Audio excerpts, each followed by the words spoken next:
নমস্কার, travel news, শুধুমাত্র খুশির খবর, ভালো খবর, যা কিছু বাঙালি।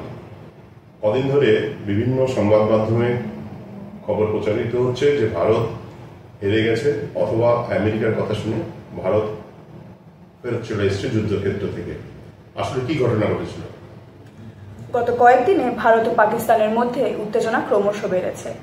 প্রথমে জম্মু ও কাশ্মীরের পাহেলগাঁয়ে সন্ত্রাসী হামলার ঘটনায় বহু নিরীহ মানুষের প্রাণহানি ঘটে।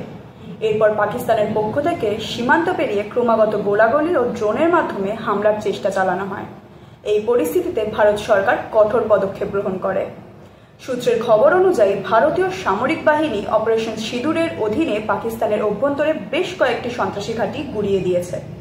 শুধু তাই নয়, ভারতীয় ক্ষেপণাস্ত্র হামলায় পাকিস্তানের একাধিক গুরুত্বপূর্ণ বিমান ঘাঁটিও মারাত্মকভাবে ক্ষতিগ্রস্ত হয়েছে। বিভিন্ন আন্তর্জাতিক সংবাদ মাধ্যমের অনুযায়ী ভারতীয় বাহিনীর অত্যন্ত নিখুঁতভাবে পাকিস্তান বিমান ঘাঁটিগুলোতে হামলা চালায়। এর মধ্যে রাওয়ালপিন্ডির কাছে অবস্থিত গুরুত্বপূর্ণ নূর খান বিমান ঘাঁটিও রয়েছে।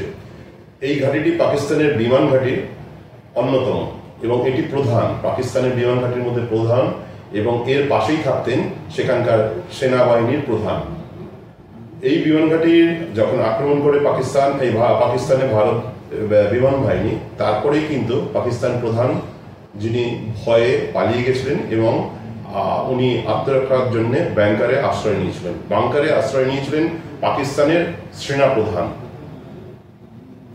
হামলার পর স্যাটেলাইট ইমেজে নূর খান বিমান ঘাঁটির রানওয়ে ও অন্যান্য গুরুত্বপূর্ণ পরিকাঠামোর ব্যাপক ক্ষয়ক্ষতি দেখা গেছে।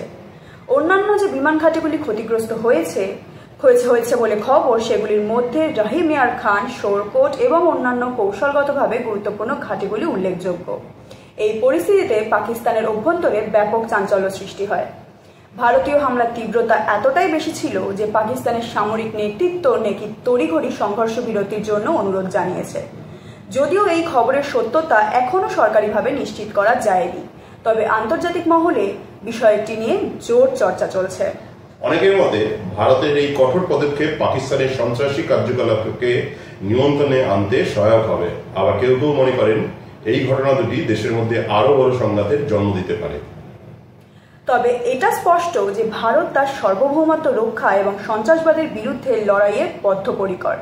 পাকিস্তানের বিমান ঘাঁটিতে ক্ষেপণাস্ত্র হামলা সেই দৃঢ় সংকল্পেরই প্রতিফলন।